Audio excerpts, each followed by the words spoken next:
Bayangkan kamu bangun pagi, bukan untuk kerja atau sekolah, tapi untuk berburu sebutir roti. Bukan karena diet ekstrim atau gaya hidup minimalis, tapi karena di Gaza, itulah realitas harian warga sipil dan staf PBB saat ini. Dan bukan cuma roti yang langka. Air bersih, obat-obatan, bahkan energi listrik hanya hidup sebentar lalu menghilang seperti mantan yang datang cuma pas butuh. Israel sejak beberapa bulan terakhir memperketat akses masuk bantuan ke Gaza. Mulai dari pemeriksaan truk kemanusiaan yang super ketat, hingga penutupan total beberapa jalur distribusi. Hasilnya, warga sipil, termasuk anak-anak dan orang tua, terjebak dalam kondisi darurat pangan yang parah. Di beberapa wilayah, kelaparan bukan lagi ancaman, tapi kenyataan. Menurut laporan lembaga internasional, lebih dari 80% populasi Gaza sekarang bergantung pada bantuan kemanusiaan. Tapi bantuan itu pun nyangkut di perbatasan. Ibarat makanan ojol yang dipesan tapi drivernya malah muter-muter karena disuruh checkpoint 5 kali. Yang lebih menyedihkan, staf kemanusiaan PBB pun kini ikut mengantri bantuan makanan yang biasanya mereka distribusikan. Seorang relawan bahkan menyebut bahwa dirinya lebih sering melihat pasir daripada beras. Ironis? Tentu. Tapi beginilah wajah Gaza saat ini, sebuah tempat yang dikepung bukan hanya oleh senjata, tapi juga oleh kelaparan sistematis. Truk-truk bantuan internasional saat ini lebih mirip peserta lomba lari gawang. Bedanya, mereka nggak pernah nyampe garis finish. Setiap kali ada upaya masuk ke Gaza, prosedur pemeriksaan dari pihak Israel begitu panjang dan berbelit. Mulai dari pengecekan dokumen, inspeksi barang satu persatu, sampai kadang disuruh nunggu konfirmasi yang tak kunjung datang, kayak chat kegebetan yang cuma dibaca doang. Ada satu kisah tragis tapi agak absurd. Sebuah truk bantuan medis yang membawa alat pertolongan pertama sempat tertahan hampir 2 minggu hanya karena ada termos yang dianggap mencurigakan. Iya, ngemus. Barang yang biasa dipakai ibu-ibu buat simpen teh manis, bisa bikin satu truk penuh bantuan berhenti total. Kalau saja bukan soal hidup dan mati, mungkin cerita ini cocok jadi bahan sitkom. Di sisi lain, jalur Rafah di perbatasan Mesir sempat jadi harapan terakhir. Tapi dengan tekanan diplomatik yang datang dari berbagai pihak, bahkan jalur itu pun hanya buka tutup seperti warteg di hari libur. Dan ketika dibuka, jumlah truk yang boleh lewat tak sebanding dengan kebutuhan ribuan keluarga yang kelaparan. Sementara itu, banyak relawan kemanusiaan mulai kehilangan tenaga. Bukan cuma karena kelelahan kerja, tapi juga karena mereka sendiri ikut lapar. Di beberapa video yang bocor, terlihat staf PBB harus berbagi satu bungkus makanan darurat untuk 3 orang. Bukan karena diet bareng, tapi karena stoknya benar-benar habis. Di tengah krisis kemanusiaan yang makin menggila, sekolah-sekolah di Gaza kini berubah fungsi. Bukan lagi tempat belajar, tapi jadi dapur umum darurat. Bayangkan, kelas matematika diganti sama kelas masak nasi setengah matang dan sup dari air rebusan daun. Meja belajar jadi tempat iris-iris bawang, dan papan tulis penuh tulisan menu, hari ini, apapun yang tersisa. Anak-anak Gaza pun, yang seharusnya sedang sibuk mempelajari sejarah dunia, malah jadi bagian dari sejarah yang menyedihkan. Mereka harus antre panjang demi semangkuk bubur tipis. Ada yang rela datang lebih awal hanya untuk memastikan adik kecilnya bisa makan. Anak usia 10 tahun sudah mengerti arti jatah terbatas. Sementara sebagian anak seusianya di tempat lain ribut soal skin baru di game online. Satu video yang sempat viral menunjukkan seorang bocah laki-laki mengatakan, "Aku ingin roti, bukan roket." Kalimat itu sederhana, tapi lebih pedih dari berita ekonomi paling suram. Bahkan, di tengah penderitaan, beberapa dari mereka masih bisa bercanda satu sama lain, karena mungkin cuma itu satu-satunya hal gratis yang masih bisa mereka nikmati. Di balik semua itu, staf-staf lembaga kemanusiaan bekerja siang malam.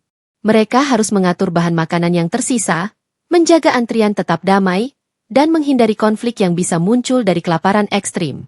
Tantangannya, setiap hari seperti bermain Tetris, tapi dengan perut lapar dan latar belakang suara drone di udara.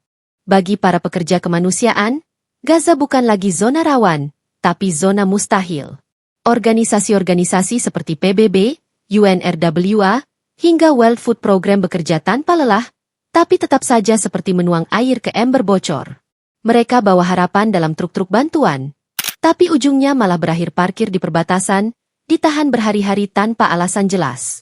Beberapa staf PBB bahkan dilaporkan tidur di truk karena takut kalau ditinggal sedikit, barang bantuannya bisa dibongkar atau dihalangi masuk. Ada yang bilang, kami datang bawa makanan, bukan senjata.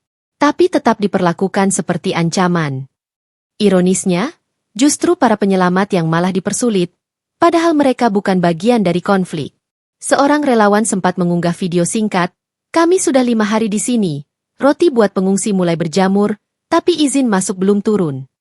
Satu kalimat lucu, tapi getir. Karena memang di Gaza, bahkan jamur pun sekarang punya peran penting dalam dapur umum. Lebih parahnya lagi, beberapa truk yang berhasil masuk, malah diserang di tengah jalan. Belum sempat bahan makanan sampai ke tempat tujuan, sudah dihadang atau rusak akibat serangan. Kalau bantuan kemanusiaan dianggap ancaman, maka definisi perang modern makin kabur batasnya. Mungkin besok-besok, mie instan juga bisa diklasifikasikan sebagai benda berbahaya. Sementara itu, para staf medis dan kemanusiaan tetap bertahan. Dengan jas hujan plastik sebagai APD dan semangat dari teh hangat yang dibagi ramai-ramai, mereka terus melayani. Bukan karena tidak takut, tapi karena tidak tega melihat anak-anak pingsan karena lapar di depan mata mereka sendiri. Sementara di berbagai belahan dunia orang sibuk upload konten mukbang, warga Gaza justru sedang berebut sepotong roti. Ada keluarga yang hanya bisa makan 1 kali dalam 2 hari, dan bahkan itu pun seringkali cuma nasi tanpa lauk. Seorang ayah di Rafah mengaku harus memilih, anaknya yang mana yang akan diberi makan hari itu. Tragis, tapi nyata. Bantuan pangan yang seharusnya menyelamatkan hidup, kini hanya bisa menyelamatkan harapan. Sebab, akibat blokade yang semakin ketat, jalur bantuan seolah dipasangi labirin birokrasi dan larangan politik. Padahal, hukum internasional jelas melindungi akses bantuan kemanusiaan. Tapi di Gaza, logika itu sepertinya kalah oleh logistik yang disabotase. Situasi makin pelik karena anak-anak mulai menunjukkan gejala malnutrisi akut. Mata cekung, kulit kering, tubuh kurus kaku, dan suara yang hampir tak terdengar saat mereka bilang, "Aku lapar." Ironisnya, dunia melihat ini lewat ponsel masing-masing, sambil makan popcorn dan bergumam, "Kasihan ya." Lalu scroll ke video kucing lucu. Ada satu kisah viral tentang seorang bocah laki-laki bernama Yazan, yang ditemukan pingsan di depan tenda pengungsi. Di tangannya masih menggenggam roti kering yang ia temukan di tumpukan sampah. Wajahnya pucat, tapi ia tersenyum saat dibangunkan. "Aku mimpi makan ayam goreng," katanya, membuat para relawan yang menemukannya hanya bisa menunduk, tak sanggup menahan air mata. Sementara itu, masyarakat dunia mulai menekan pemerintah-pemerintah mereka agar bersuara lebih lantang. Tapi di level diplomasi, suara kemanusiaan kadang kalah keras dibanding suara rudal dan kepentingan geopolitik. Gaza mungkin hanya sekota kecil di peta, tapi kisah kelaparannya mengguncang nurani siapapun yang masih punya hati. Di tengah reruntuhan, tenda-tenda pengungsi, dan barisan ambulans yang kehabisan bensin, Gaza kini tak hanya bicara tentang konflik. Ia bicara tentang perut kosong, tentang ibu yang menyusui tanpa ASI, tentang balita yang tertidur bukan karena kenyang, tapi karena kelelahan menahan lapar. PBB telah berkali-kali meminta agar jalur bantuan dibuka. Namun seperti biasa, responsnya hanyalah diplomasi basa-basi. Israel berdalih, mereka khawatir senjata diselundupkan bersama bantuan. Sementara warga sipil terus dihukum seakan mereka bagian dari strategi perang. Kisah seperti ini bukan lagi sekadar tragedi kemanusiaan. Ini sudah masuk ke level absurditas sejarah, di mana warga sipil, anak-anak, petugas kesehatan, hingga staf kemanusiaan PBB, semua dicekal dari hak paling dasar manusia, makan untuk bertahan hidup. Dan dalam absurditas ini, dunia internasional terpecah.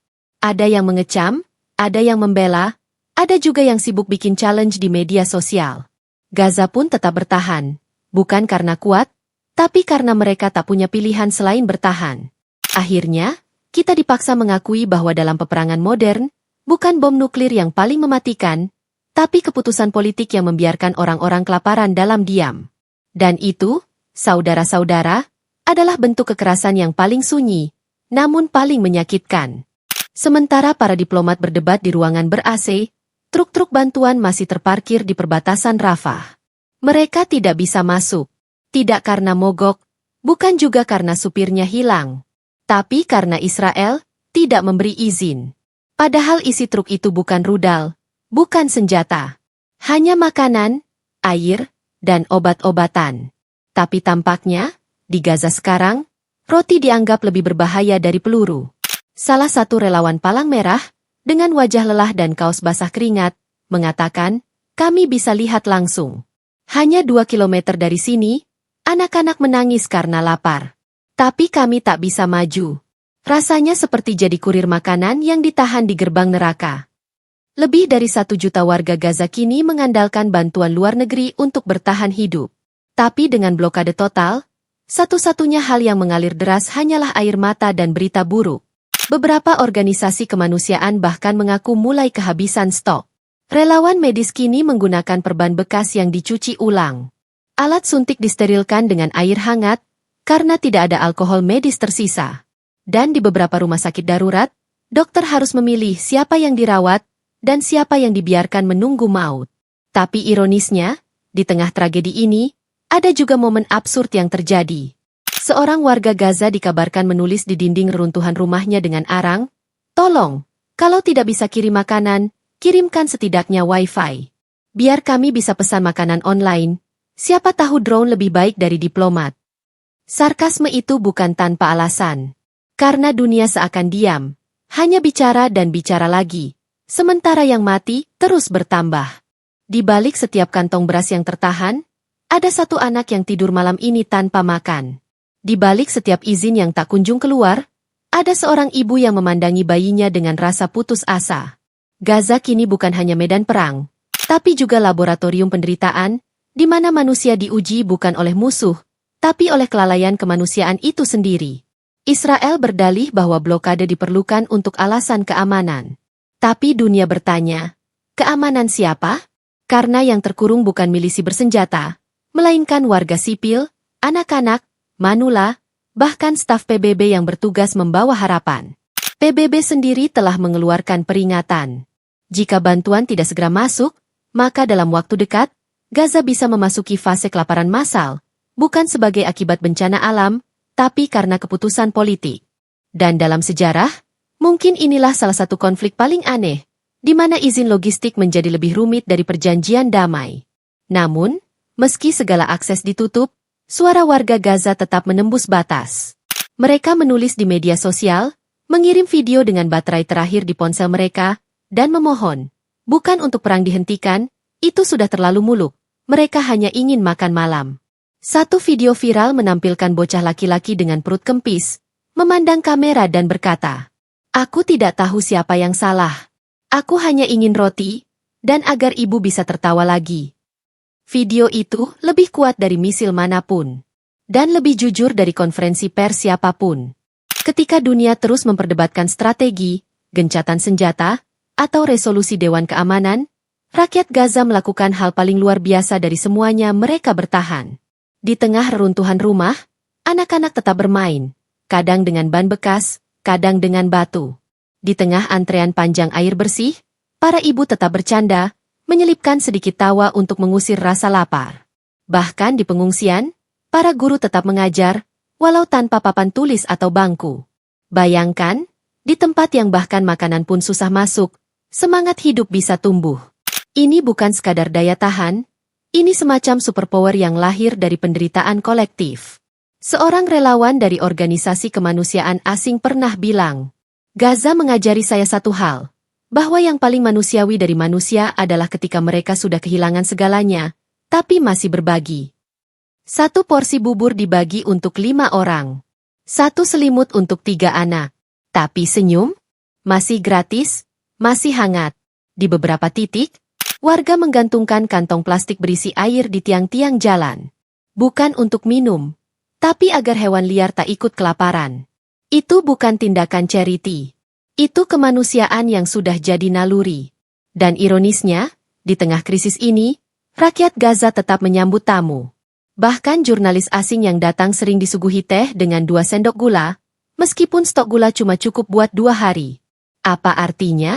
Bahwa blokade bisa menahan bantuan, bisa menahan logistik, tapi tidak bisa menahan martabat. Terima kasih sudah menyimak hingga akhir. Jangan lupa like, komen, dan share jika menurutmu berita ini bukan cuma penting, tapi juga perlu dibicarakan. Subscribe sekarang, dan aktifkan lonceng notifikasi biar kamu nggak ketinggalan update paling panas seputar Timur Tengah dan geopolitik dunia.